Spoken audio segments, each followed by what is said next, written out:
Hello tout le monde, c'est Alison. Aujourd'hui, on va tout vous dire sur les Jeux Olympiques de gymnastique artistique de Paris 2024. Bienvenue dans un nouvel épisode de Salto et Morito. Le débrief.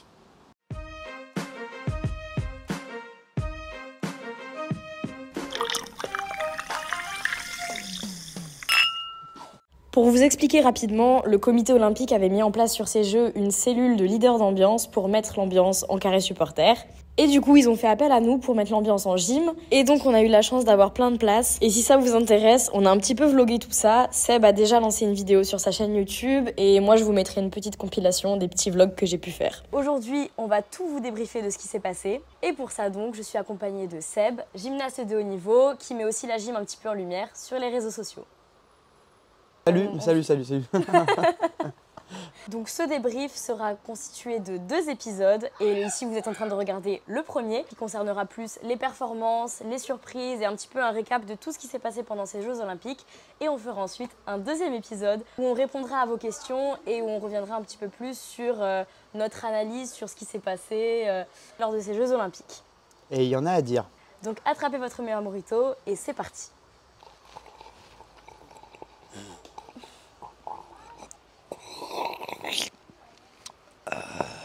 Donc tout d'abord, ces Jeux Olympiques, ils ont commencé les 27 et 28 juillet avec les qualifications. Exactement. Donc pour commencer, premier jour de qualification, le 27 juillet, c'était les hommes. Seb, moi j'y étais pas, qu'est-ce que tu en as pensé de ces qualifications? Déjà, premier ressenti, quand tu rentres dans la salle, moi j'avais pas l'impression d'être aux Jeux Olympiques. C'était bizarre parce que la salle de Bercy, on la connaît de par les internationaux de France. Donc, qui se déroule quasiment chaque année sauf l'année olympique. Ouais, en septembre.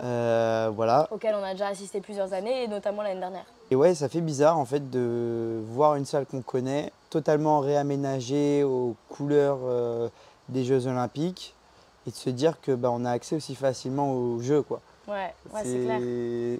Ouais, c'est vrai que ça m'a fait cet effet-là aussi parce que en septembre, en plus, il y avait les 150 ans de la FF Gym et j'ai eu la chance de participer à un gala et du coup, j'étais littéralement sur le sol et sur la poutre de Bercy. Donc c'est vrai, ça fait bizarre de se dire que cette salle, elle est aussi accessible. Alors que d'habitude, les Jeux Olympiques, c'est une compétition qu'on voit à la télé, ça se passe à Rio, à Tokyo, des pays hyper lointains. Donc c'est vrai qu'à Paris, ça fait un peu bizarre. Mais à la fois, c'est super cool de pouvoir en profiter. Et du coup, sur les qualifs justement des hommes, est-ce qu'il y a quelque chose qui t'a marqué, qui t'a surpris? Déjà, il y a Samir El Saïd qui se qualifie en finale anneau en 3e position. Donc ça, c'était plutôt cool et c'était la petite surprise parce qu'il y a quand même du monde. Et moi, ce que j'ai noté, c'est aussi la performance des Canadiens. Je crois que ça fait plus d'une vingtaine d'années qu'ils ne s'étaient pas qualifiés en finale par équipe. C'est une performance qui, je trouve, méritait d'être soulignée. Voilà. Donc du côté des filles, moi déjà j'ai noté, cette session-là on n'a pas pu y être présent, mais les États-Unis donc ils font un super tour. Sur le papier c'était les favoris, tout le monde les attendait et ils ont répondu présent aux qualifications en se qualifiant à déjà la finale par équipe, mais c'est logique, les finales du concours général de gymnaste et plein de finales par agrès. Par contre, il y a un truc qui m'a un peu surprise, c'est le petit raté de Jade Carey au sol. Jade Carey donc qui est la championne olympique en titre au sol et qui du coup était très attendue sur cet agrès et elle s'est foirée. En gros, elle ne s'est pas lancée totalement, je pense parce qu'elle a peut-être, techniquement, elle se sentait peut-être pas bien, mais c'est vrai que c'est très étonnant. Ouais, c'est atypique de sa part, ouais. Ils l'ont pas aligné non plus sur la finale par équipe, donc peut-être qu'il y a eu un petit souci technique à l'entraînement, on sait pas trop, mais voilà, dommage. En faisant quelques recherches, j'ai vu qu'elle avait dit en interview qu'elle avait été malade pendant quelques jours, qu'elle n'était pas capable de manger ou quoi que ce soit, et que du coup elle n'avait pas d'énergie pendant la compétition, ce qui explique du coup sa contre-performance. Ensuite donc les subdivisions 4 et 5 que nous on est allés voir, donc d'abord la 4 il y avait notamment l'Australie et la France, mais ça on reviendra dessus tout à l'heure. Mais l'Australie du coup qui passe vraiment pas loin de la finale par équipe, et si j'ai bien cru comprendre, ça aurait été vraiment historique pour elle de se qualifier en finale par équipe. Et si j'ai bien compris, ça s'est joué jusqu'au dernier passage du dernier agrès. Mais malheureusement, elle est tombée. Et du coup, l'Australie n'a pas pu accéder à cette finale historique. Mais déjà une très belle perf, qu'il faut souligner. Ouais, oui, c'est clair. Ensuite, les Françaises, malheureusement, qui passent totalement à côté de leur compète. Oui, qui se classe 11e, je crois. Ouais, 11e, qui finissent 11e. Alors qu'on était tout fraîchement médaillés du coup au championnat du monde l'année dernière. Donc il y avait de grosses ambitions pour l'équipe de France et je pense qu'elle le savait. Oui, et puis c'est vrai que nous on a su, après le tour des Françaises, qu'à l'échauffement, Marine Boyer était tombée apparemment en barre. Ouais, il me semble qu'elle se souvenait pas trop de ce qui se passait et tout. Elle n'était pas très présente psychologiquement. Après ça, on reviendra aussi là-dessus et il y a plus d'informations sur le site de la Fédé. Mais ouais, apparemment, les gyms, ça les a beaucoup impactés. Elle ne savait pas si elle allait pouvoir faire la compète et tout. Leur dernier agrès d'échauffement. Et donc vraiment à 5 minutes de rentrer sur le plateau, quoi. Ouais, donc forcément ça ne les met pas dans les meilleures conditions. Et nous, on l'a ressenti un petit peu quand même dès le début. Bah, dès le premier passage, Morgane elle chute au bar, du coup en et le visage était fermé, quoi. Il y avait pas... Bah, ça s'est vu que petit à petit, elles se sont un peu décomposées. Et après, les contre-perfs, ça arrive de toute manière. Hein. Ça arrive d'avoir des jours avec, des jours sans. C'est juste dommage que ça arrive à Paris, quoi. C'est ça, et on a senti qu'elles n'arrivaient pas à se remobiliser. Je pense à Mélanie qui voulait des finales par agrès, une finale concours G. Qui voulait prendre un peu sa revanche sur les Jeux de Tokyo, ouais. C'est ça. Et à Marine, je pense qu'il quand même voulait faire de son mieux pour tenter d'aller chercher encore une finale en poutre. Ouais. Et qui est passée vraiment pas loin d'ailleurs. Ouais. Mais elle, pour le coup, pas de chute de sa part, pas de chute de Ming non plus. Ming. Marine et Ming qui font des très belles compétitions. Donc ce qui est assez paradoxal parce qu'on a la plus ancienne, la plus expérimentée qui, elle, ne fait pas de chute. Ouais. Et on a la plus jeune, la moins expérimentée, on va dire. Qui fait le taf. Qui fait le taf. Et c'est amusant de le souligner. Mais... Ouais. Et après, je tiens quand même à souligner qu'on a quand même soutenu jusqu'au bout l'équipe. Ah bah oui, nous on était à fond. Je pense que pour la finale équipe, tout le monde y croyait jusqu'au bout parce qu'on pensait tous qu'elles avaient une grosse marge pour être dans les 8 meilleures nations et se qualifier en finale par équipe. Après, c'est vrai qu'au 3e agrès, on a commencé à comprendre que ça allait être chaud. Ouais. Alors que ça, je pense que c'était un scénario que personne n'envisageait, qu'il n'y ait pas de Françaises dans aucune finale. Et du coup, oui, je ne sais pas si on l'a déjà précisé, la France ne se qualifie dans aucune finale. Et donc, elles se sont juste montrées aux qualifications, aux Jeux de Paris. Et ça, c'est difficile quand même, d'autant plus que Marine et Mélanie avaient annoncé que ce serait sans doute leurs derniers Jeux Olympiques. Après, on reviendra sur ces déclarations du coup dans le 2e épisode sur notre analyse. On vous tease un petit peu. Pour passer sur une note un peu plus positive, la 5e subdivision, donc, où il y avait le Brésil. Qu'est-ce que tu en as pensé, Seb? Il y avait beaucoup de Brésiliens. Ouais. Grosse ambiance du côté des Brésiliens. Après, les Brésiliennes, je pense qu'au Brésil, sont...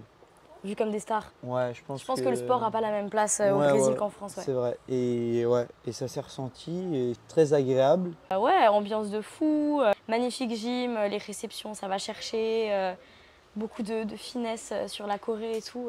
Très agréable à regarder comme équipe. Ouais, et elles ont fait quand même pas mal d'erreurs, mais ça gardait le sourire. Ouais.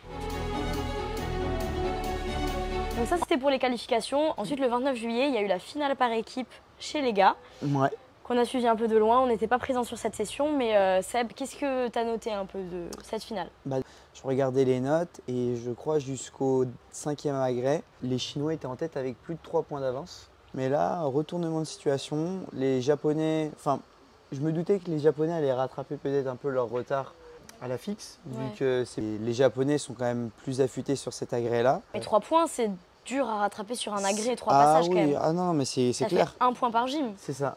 Sauf que retournement de situation, il y a un gym qui fait 2 chutes chez les Chinois. Et le Japon tape ses meilleurs mouvements en fixe, ce qui leur permet de passer devant, je crois, à 2 dixièmes. Et je ne sais pas s'il y a des gens qui écoutent cet épisode qui ne sont pas gymnastes, mais du coup, la Chine avait 3 points d'avance et 1 point en gymnastique, c'est une chute. Donc en fait, techniquement, la Chine pouvait se permettre de faire 3 chutes et quand même rester au coude à coude avec le Japon. C'est ça. Et du coup, le Japon a réussi à rattraper tout cet écart, ce qui est assez fou quand même. Mais après, tu vois, la Chine a fait 2 chutes.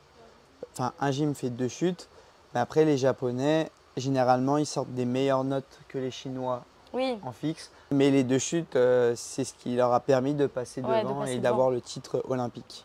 Il y avait de l'attention jusqu'au bout et ça devait être une belle finale. Devait être folle, ça devait être une belle finale à avoir. Et il y a aussi, petite mention aussi aux Américains, équipe un peu spéciale puisqu'ils ont choisi de mettre un spécialiste aux arçons. C'est-à-dire que cette personne-là ne fait que des arçons. Sur les autres agrès, c'est pas pour dénigrer quoi que ce soit, mais vraiment sur les autres agrès, il fait pas du tout d'autres agrès. Donc, un niveau de National A, d'après Seb. Ouais, et encore. National A, en gros, c'est le niveau des gyms de club en France, quoi. C'est ça. Le mec a un niveau stratosphérique aux arçons. Le gars n'avait qu'un seul agrès, un seul passage à faire. Les Américains finissent aux arçons. Lui passe dernier. Et c'était la note qui allait jouer en fait, sur leur place en fait, aux Américains. Et il y a eu un mème là-dessus parce qu'en fait c'est un peu un geek, il a des lunettes. Ouais. Tout le monde était content, les Américains tu les vois, ils finissent tous leur passage, ils sont contents et tout. Ils se chauffent, tu vois. Ouais. Et lui c'est le dernier, il est comme ça, il ferme les yeux, il se concentre. Et là il enlève ses lunettes et il passe, il pose le mouvement. Et là les Américains, c'était… Franchement, quand tu le vois en vidéo, c'est impressionnant. Alors, je pense qu'à vivre en vrai, ça devrait être… Et les gens, ils l'ont comparé à Clark Kent. Ouais, c'est ça. Ce passage-là était un peu viral sur les réseaux. Il est devenu un petit peu un mème. C'est l'effet un peu Clark Kent. Il enlève ses lunettes pour devenir un peu Superman. Voilà, petite mention quand même à eux, aux Américains qui ont fait une superbe compète, qui ont une très bonne équipe. C'est historique. Et du coup, très beau podium. Premier le Japon, deuxième la Chine, troisième les États-Unis. Exactement. Voilà. 30 juillet, c'était la finale par équipe chez les filles, donc à laquelle on a eu la chance de pouvoir assister. Un public très international. Beaucoup américain. Ouais, beaucoup d'Américains, beaucoup de Brésiliens aussi. C'est vrai. Est-ce qu'il y a des choses qui t'ont marqué, Seb, sur ce concours par équipe? Bah déjà, moi, c'était la première fois que je voyais Simone Biles, en vrai. Ouais. Donc c'est toujours un peu impressionnant, même si elle est toute petite. Elle est plus petite que moi, pour vous dire. Elle fait moins d'1m50, je crois. Hein. Ouais, 49, je crois. Ouais, je crois un truc comme ça, ouais. Sa gym reste impressionnante. Elle a fait un tour fidèle à elle-même. Hein, ouais. Bah, en vrai, les États-Unis ont fait un tour fidèle à eux-mêmes. Ouais. Parce que c'est vrai que personne ne se posait de questions sur le fait que les États-Unis allaient remporter cette finale. Et bah, ils ont fait le taf. Il y avait 12 passages à faire. C'était 12 passages réussis, quasiment sans faute, avec un gros niveau de difficulté. Ce qui était rigolo à voir aussi, c'était l'avance qu'elle prenait à chaque fois. Ouais. Tu avais le saut. Ils ont commencé déjà avec 1,50 ,50, presque 2 points d'avance au saut, ouais.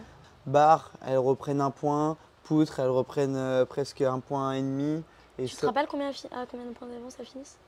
Je crois elles sont à 6 points, je crois, au final. Ouais, 6 points d'avance, quelque chose comme ça. D'ailleurs, pendant la finale équipe, genre juste devant nous, à je pense 5 rangs de nous, il y avait les parents et le copain de Simone Biles. Enfin, le mari, pardon, de Simone Biles. Deuxième place, l'Italie. Une très belle compétition. Mais j'ai envie de dire presque une compète parfaite. Ouais, ils ont déjà fait plusieurs podiums mondiaux par équipe. Et c'est vrai que l'année dernière, en 2023, elles sont complètement passées à côté de leurs mondiaux, alors qu'elles ont vraiment une équipe très solide, mais une équipe assez jeune, parce qu'il y a beaucoup de 2003, une 2006, peut-être même 2. Très peu d'erreurs sur la durée de ces Jeux Olympiques, et très belle à regarder aussi, je trouve. Et plutôt une classe. Ouais. Mais ça, c'est propre aux Italiens, je trouve, parce que même chez les gars… c'est pareil. Ouais, c'est une gym plutôt classe qui présente… Et en troisième, le Brésil. Brésil qui ne fait peut-être pas la compète parfaite, il me semble. Ouais, il y a eu une chute en poutre. Et Flavia. Ouais, Flavia qui chute au bar à l'échauffement. Et qui se rafle totalement le sourcil. Elle avait un pansement tout le long. Et vraiment à l'échauffement, pas dans la salle d'échauffement, à l'échauffement sur le plateau, vraiment 30 secondes avant son passage de compétition. Et qui fait quand même une très belle compète. Elle fait pas de chute, elle. Non, il ne me semble pas. Bah au final, c'est chouette que le Brésil fasse troisième. Et toujours des supporters à l'affût. Alors là, on avait le combo brésilien et américain, donc… c'était le feu. Franchement, c'était top. Ouais. Top. Et après, il faut aussi souligner le Canada qui fait 5e. Qui apparemment, ça on me l'a dit sur TikTok quand j'ai fait, si vous voulez aller voir mes petits vlogs des Jeux Olympiques sur TikTok. Mais du coup, il y en a beaucoup qui ont commenté ouais, 5e place historique pour le Canada, ça nous était pas arrivé depuis longtemps. L'équipe canadienne qui s'est préparée justement à Noisy-le-Grand, donc dans mon club. Ouais. Tu flexes, hein, tu flexes. Ouais, je flex. Beaucoup de staff, beaucoup d'entraîneurs qui, je pense, met quand même l'accent sur le bien-être sportif, la performance, tout ça. Et les résultats, ça se ressent, quoi. Et même, justement, Ellie Black, qui a 29 ans, qui est l'une des plus vieilles, qui est plus vieille que Simone Biles. Et elle a fait 4 Olympiades. 2012, 2016, 2020 et 2024. Ouais. Donc Ellie Black, pour qui c'est la 4e Olympiade. C'est ça. Et qui dead ça, comme toujours. Genre, elle continue de dead ça. Qui est solide, en fait. Qui est solide. Elle fait beaucoup de préparation physique à côté. On voit un petit peu sur Instagram et tout. Et ouais, je pense qu'elle travaille intelligemment et ça se ressent dans sa longévité et tout. Enfin bref. Good job. Ensuite, 31 juillet, c'était le concours général chez les mecs. Donc ça, pareil, on n'y était pas. On l'a vécu un peu à distance. Mais qu'est-ce que tu en as pensé? Alors, il faut savoir que celui qui était attendu, c'était bien évidemment le japonais, Hashimoto, qui a été champion olympique en titre à Tokyo 2021. Et là, il chute. Il chute aux arçons. Le favori est éliminé et c'est un autre Japonais qui a pris sa place. Et c'est là où j'ai été surpris parce que du coup, je m'attendais à ce que ce soit les 2 Chinois parce que le podium, c'est Japonais et 2 Chinois. Et en fait, c'est un très jeune Japonais de 20 ans qui était, si je ne me trompe pas, champion du monde junior 2019. Qui est sorti un peu de nulle part du coup. Bah ouais, parce que c'est vrai que les Japonais sont assez discrets. Ils sortent leur gym une fois de temps en temps et puis une fois qu'ils commencent à être bons, bah, ils les sortent plus. Donc on les voit qu'aux Jeux Olympiques ou au Championnat du Monde. Et là, petite surprise. Ouais. Je ne m'attendais pas à ça. Et 2 Chinois qui font 2 et 3, le troisième étant le vice-champion olympique à Tokyo 2021 et vice-champion du monde, je crois 2 fois de suite aussi. Ah donc il aime bien les 2e places lui. Ouais, sauf que là il s'est dit tiens je vais faire la 3e. Ah 3e du coup, ouais. ok. Ouais, non et le... Il a glow down un peu. Ouais, c'est ça.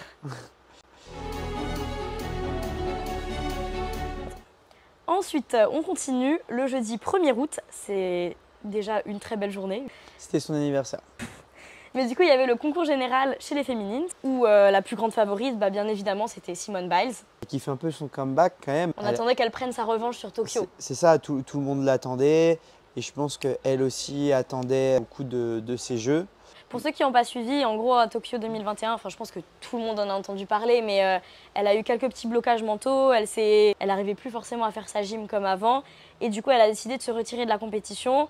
Et du coup, les États-Unis n'ont gagné que l'argent par équipe, et elle n'a pas pu participer à la finale du concours général. Elle en a profité un petit peu pour s'exprimer sur la santé mentale des athlètes, tout ça. Enfin, je vous renvoie sur le documentaire qu'elle a fait sur Netflix. Qui est très bien. Ouais, qui est très sympa. Et du coup, je pense que le public en attendait beaucoup d'elle et elle en attendait beaucoup de ces Jeux de Paris 2024. Et elle nous a pas déçus sur ce concours général. Non, par contre, si je peux rajouter un petit truc, on sentait quand même qu'il y avait une petite pression constante déjà. Et au saut de cheval, dans le documentaire, elle dit, en fait, elle, quand elle fait ce saut-là, elle essaye de ne pas mourir. Ouais. Et donc du coup, elle essaie de pas mourir. Donc du coup, on sait à quel point ce saut la met en stress ou en pression, machin. Le faire en finale, c'est qu'elle voulait cette médaille d'or. Ouais. Elle donnait... Mais je pense que finalement, Rebecca Andrade, donc la brésilienne qui finit au final 2e, et on reviendra là-dessus aussi, mais je pense qu'elle lui fait un peu peur.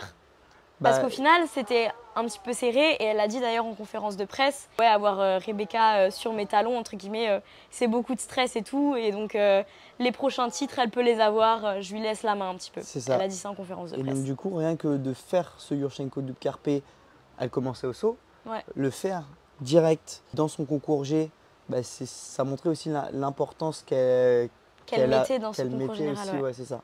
Puis effectivement, la compétition était serrée parce qu'elle fait une belle petite faute quand même au Barassim. Ouais. Et, mais elle se ressaisit bien sur les autres agrès. Ouais, c'est ça. Donc les 2 premiers agrès, d'ailleurs, elle n'est pas première.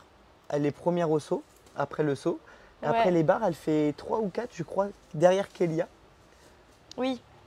Parce qu'il faut pas oublier Kélia. Oui, bien sûr, on va en parler tout à l'heure de toute façon. Oui, et après, elle arrive à distancer un petit peu à la poutre. Mais tu sens que c'est serré et heureusement que le sol était là. Mais du coup, Simone qui prend bien sa revanche et qui finit à une belle médaille d'or. Ouais. Juste derrière elle, du coup, comme on l'a souligné précédemment, c'était Rebecca Andrade, donc qui fait aussi une très belle compète. Et je sais pas toi, mais ça m'attristait un peu pour elle de voir qu'elle était tout le temps un peu dans l'ombre de Simone. Après, 2e, c'est déjà incroyable, mais il faut savoir qu'elle revient quand même de 3 ruptures des ligaments croisés. Et qu'elle est encore incroyable et elle a une gym magnifique. Et surtout, elle envoie sur tous les agrès, mais au sol et au saut, j'ai presque envie de dire que c'est ses spécialités. C'est là, d'ailleurs, on peut spoiler, mais bon, c'est là où elle a fait ses médailles en individuel, quoi. Ouais. Enfin, en finale par agrès. Bah oui. Donc c'est pour montrer quand même que elle se fait 3 fois les ligaments. Et elle reste quand même spécialiste et l'une des meilleures sur les agrès où tu as besoin de tes jambes le plus. Et tes genoux, ouais. Tes genoux, ouais.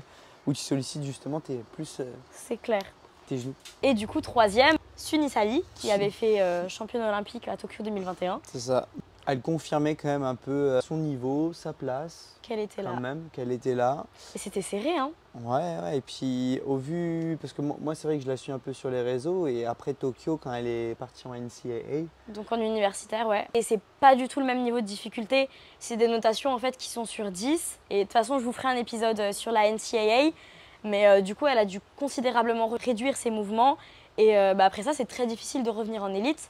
D'autant plus qu'elle a eu de gros problèmes de santé au rein jusqu'à encore un an avant les Jeux Olympiques, je crois. Beaucoup de gens ont douté d'elle et c'était un gros retour qu'elle nous a fait sur ces Jeux.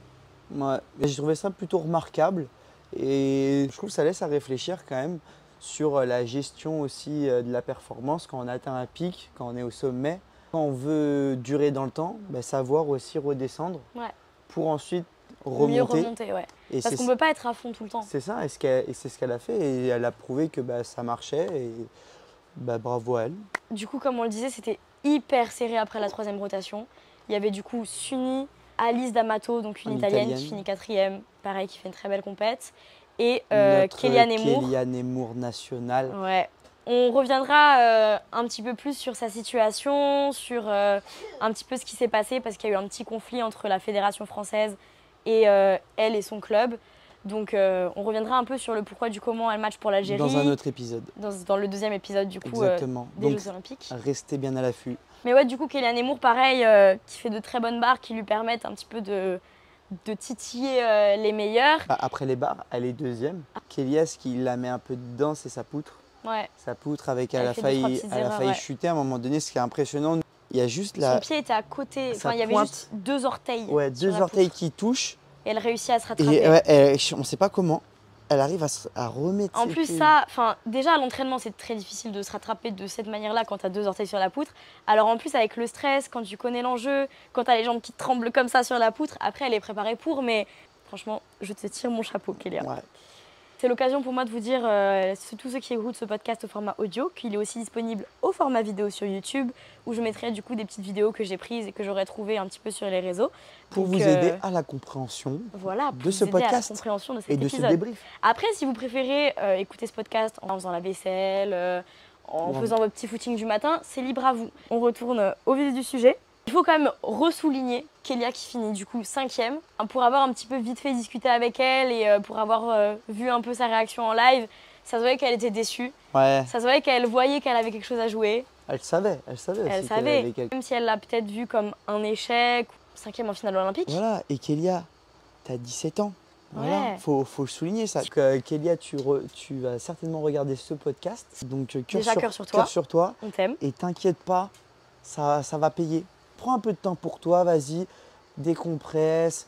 Non mais de toute façon, je pense que là, la 5e place, elle l'a digérée avec la finale barre. Oui. Mais tout ça pour dire que si elle était restée avec la France, une 5e place au concours général olympique, ça n'a jamais été fait. C'est ça. Ça aurait été un record historique pour la France. Exactement. Donc un très beau concours général qui était très sympa à vivre. Ensuite, il y a eu 2 petits jours off pour les gymnastes, puis c'était l'heure de commencer les finales par agrès, qui ont commencé par la finale sol masculin.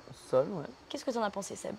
Alors, c'est vrai que j'ai pas vu tous les mouvements. Ouais, c'est vrai qu'on n'était pas présents ce jour-là. C'est vrai. Mais le Philippin, Carlos Yulo, il fait champion olympique et donne la première médaille d'or aux Philippines, je crois, tout confondu, tout sport confondu pour les Jeux, il me semble, ouais. Super.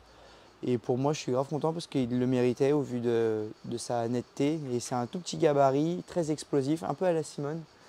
Ouais, non, franchement, très, très content pour lui. Le deuxième, c'est ancien champion olympique. On l'a déjà vu à Bercy, lui, d'ailleurs, aux internationaux. Ouais. Lui, c'est un métronome. C'est pas compliqué, c'est un métronome. Et le troisième, c'est Jake German, donc un Anglais, un jeune Anglais, qui lui, c'est un peu le twister, genre... il vrille, il envoie tout ce qu'il peut. Enfin, c'est pareil, lui, c'est une bombe. Et voilà, quoi. Donc, en soi, pas trop surpris du résultat. Et je trouve ça très, très juste. C'est un podium qui me plaît. Voilà. Ensuite, le saut féminin. Un podium assez prévisible au final, puisqu'on a Simone Biles première, donc avec son Yurchenko double carpé qui porte son nom. Deuxième, Rebecca Andrade, pareil, toujours deuxième éternelle à Simone, mais qui a aussi 2 très beaux sauts, qui avait d'ailleurs proposé de présenter un nouvel élément, donc le Yurchenko triple vrille, qui n'a jamais été fait chez les filles, qui aurait porté son nom. Mais elle a dit qu'elle n'était pas totalement à l'aise. Ouais, je pense que quand tu te fais 3 croisés, je pense que oui, tu connais un petit peu tes commences limites. Tu commences à te connaître et donc du coup, elle s'est pas sentie de le faire et je pense qu'elle a bien fait. Ouais, peut-être. Elle a dit peut-être à l'avenir. Ouais. Et troisième, moi je suis très contente. Troisième, c'est Jade Carey, donc pareil, une américaine qui à Tokyo 2021, donc quand Simone a eu son petit problème et du coup elle n'a pas participé à la finale au saut, Jade Carey c'est devenue un peu la favorite pour gagner ce titre et c'est vrai qu'elle s'est perdue dans ses pas, elle est totalement passée à la côté de sa finale saut et du coup elle n'a pas du tout remporté de médaille et tout. Et là c'était un peu sa revanche aussi, comme Simone a pris sa revanche sur le concours général, Jade a pris sa petite revanche sur la finale saut. Ouais. Elle finit troisième et franchement trop contente pour elle, elle est pareil super explosive, super aérienne dans les acrobaties et tout donc bah oui, et puis encore une fois un podium je pense qui est juste en termes des niveaux, des réalisations, tout ça. On passe au deuxième jour de finale par agrès, celui auquel on était présent. Il y avait les anneaux, les barres asymétriques et le saut masculin. Et en soi, on va pas se le cacher, c'était la finale. Le jour de finale où il fallait être. Ouais, oui, il fallait être. C'était la finale la plus attendue, on va dire, chez les Français francophones. Parce qu'il y avait Samir aux anneaux et Kéliane Emour, la franco-algérienne, aux barres. On a attaqué directement avec les anneaux. Aux anneaux. Donc les deux Chinois passent, voilà, sans surprise. Ils sortent des grosses notes. Le champion olympique 2021 reste champion olympique 2024. Moi, c'est ce que j'avais prédit. Voilà.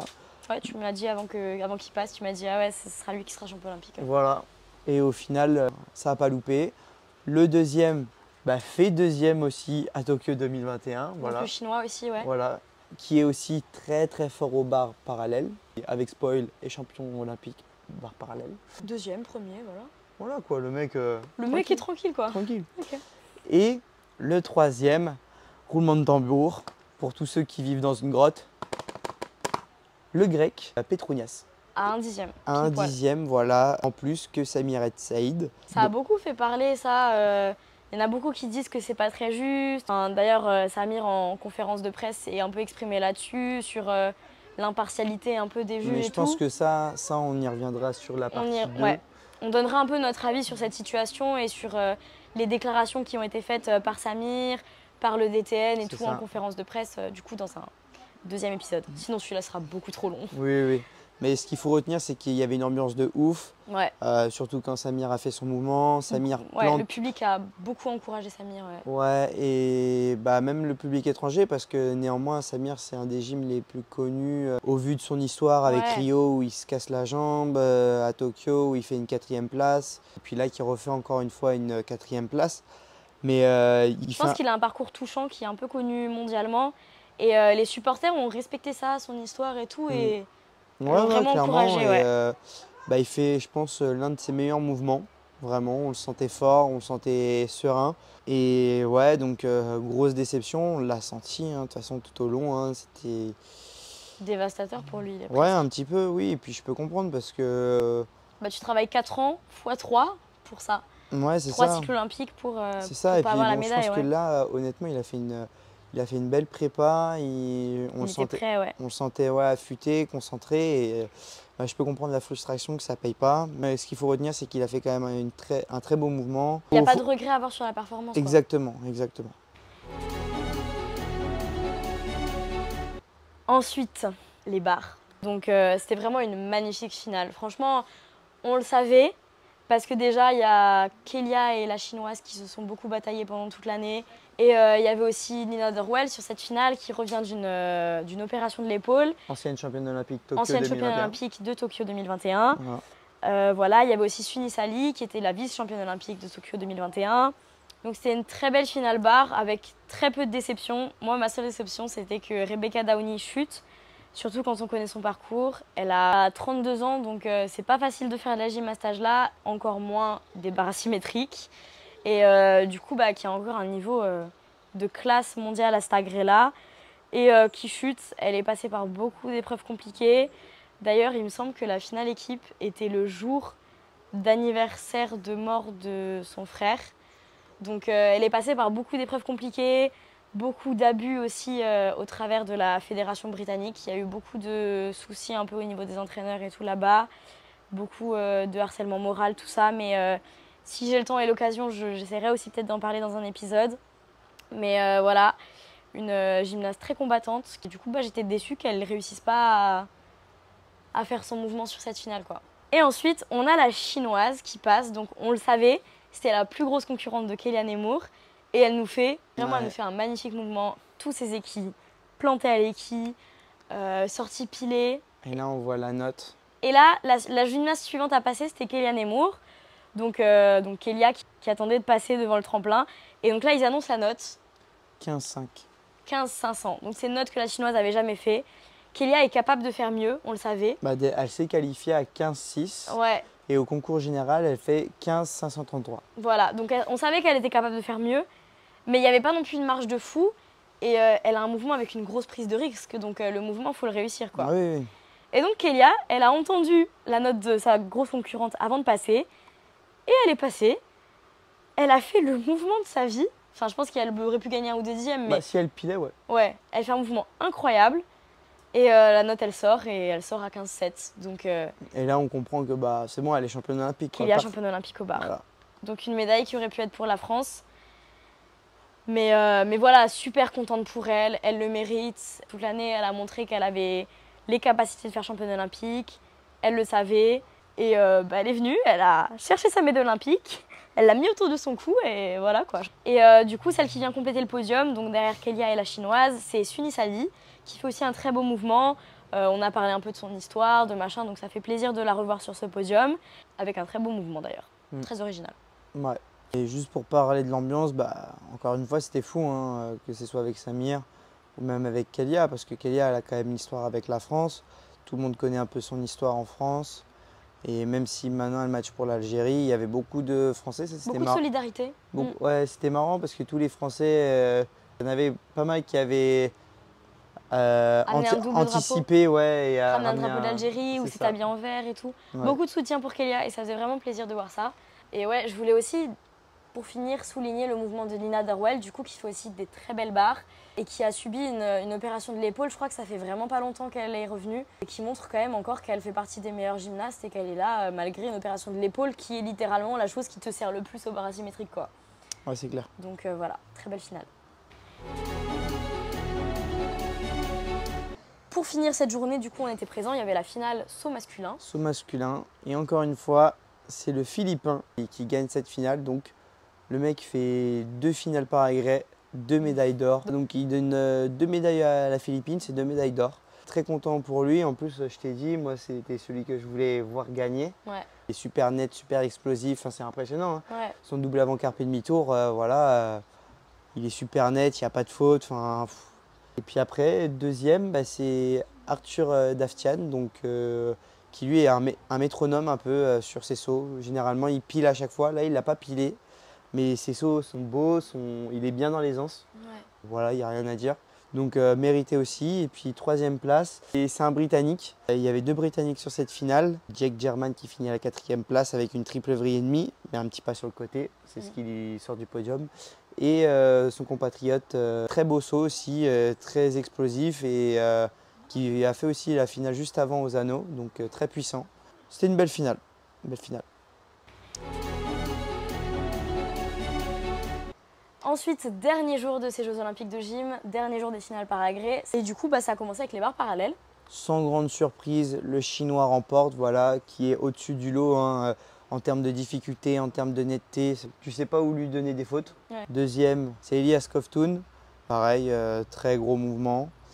Et ensuite, en 3e position, c'est le japonais champion olympique concours général 2024. Donc, Oka Shinosuke. Voilà. Une finale assez relevée et sans trop de surprises aussi, ouais. Ok. Mais les surprises, ça arrive maintenant. Alors la poutre, c'était un carnage. Il n'y avait que des chutes.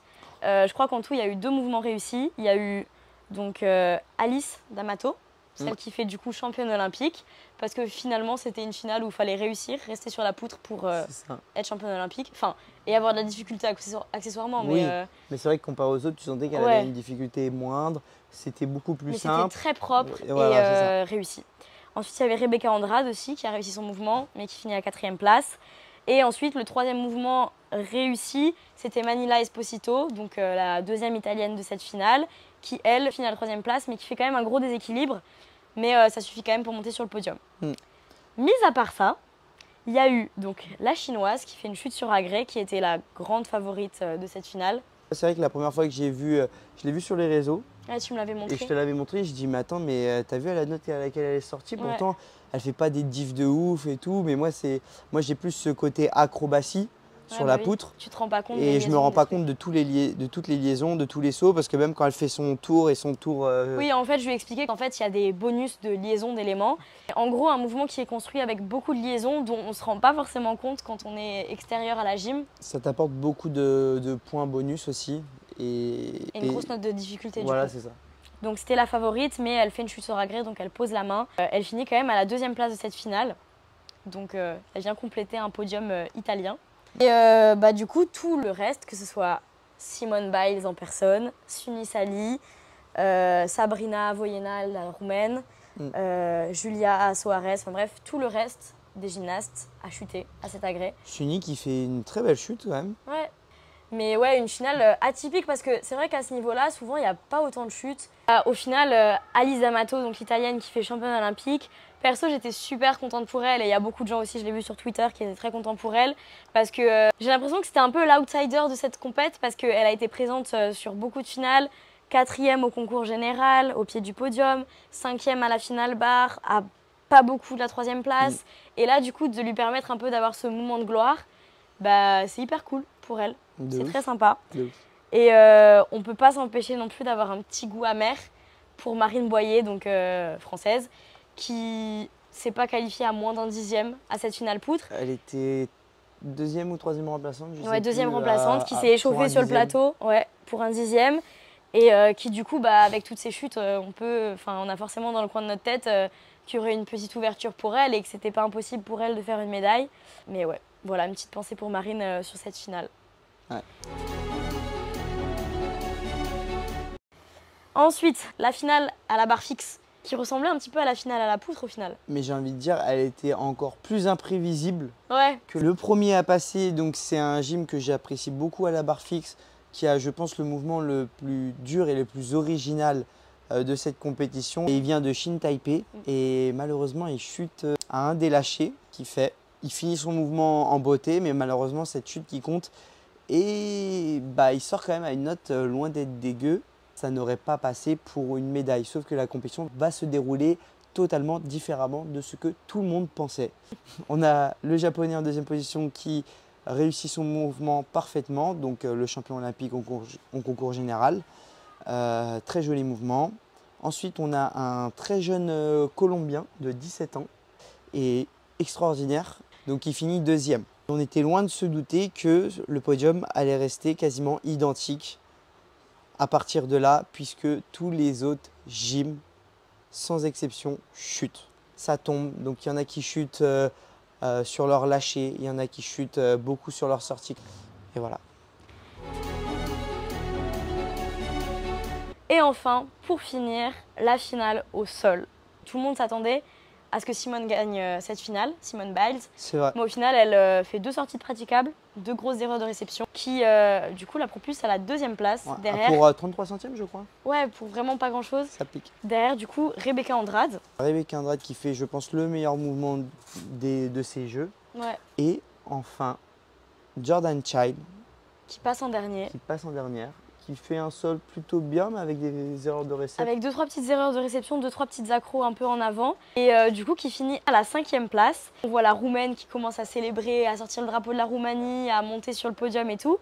Et en fait, ce qu'on ne savait pas, c'est que donc, les entraîneurs de Jordan Child, même elle n'était pas au courant. Ouais. C'est ses entraîneurs qui sont allés porter réclamation sur sa note de départ. Parce qu'apparemment, la note de départ ne correspondait pas avec son mouvement. Voilà, donc le tableau des scores a changé et la Roumaine qui pensait être 3e est passée en 4e position et Jordan du coup est passée à la 3e position. Voilà, elle augmente de 1 dixième et ce dixième-là la propulse à la 3e place. Donc on vous dira un peu ce qu'on en pense du coup dans le 2e épisode. Mais je pense que vous avez peut-être vu la vidéo justement de la Roumaine qui est là et qui est avec son drapeau sur le podium, qui s'élève vraiment en hauteur face à son public.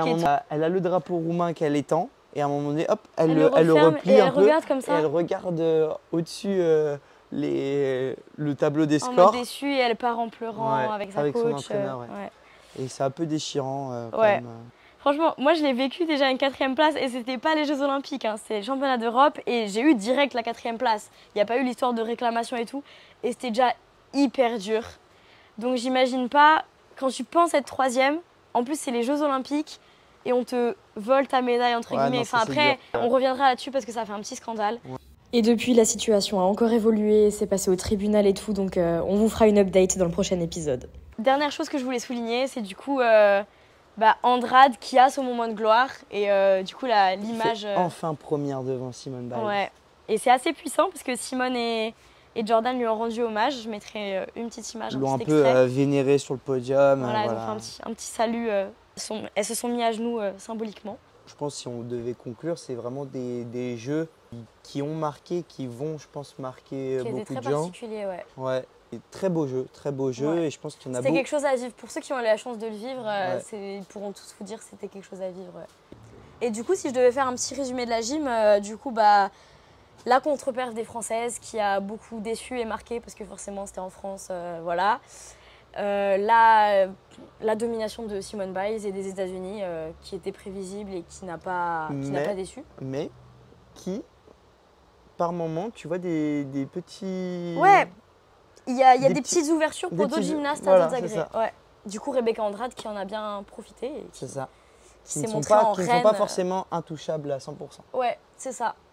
Et du coup, d'autres gymnastes qu'on a soulignés, Kélia présidente. Il y a les parents de Seb là derrière qui nous regardent en train de filmer, qui sont totalement d'accord avec nous. Kélia présidente. J'espère que cet épisode vous aura plu, que vous avez peut-être appris quelques petites choses, quelques petites anecdotes si vous n'avez pas tout suivi. Et si vous avez des remarques, des choses que vous avez observées, que vous avez appréciées, que vous avez moins appréciées, n'hésitez pas à nous faire savoir en commentaire, à liker l'épisode. Et voilà. Voilà, vous dites voilà quoi. On vous dit à très bientôt pour de nouveaux épisodes de Salto et Morito. Bisous. Bisous, bisous. C'est Salto et Morito.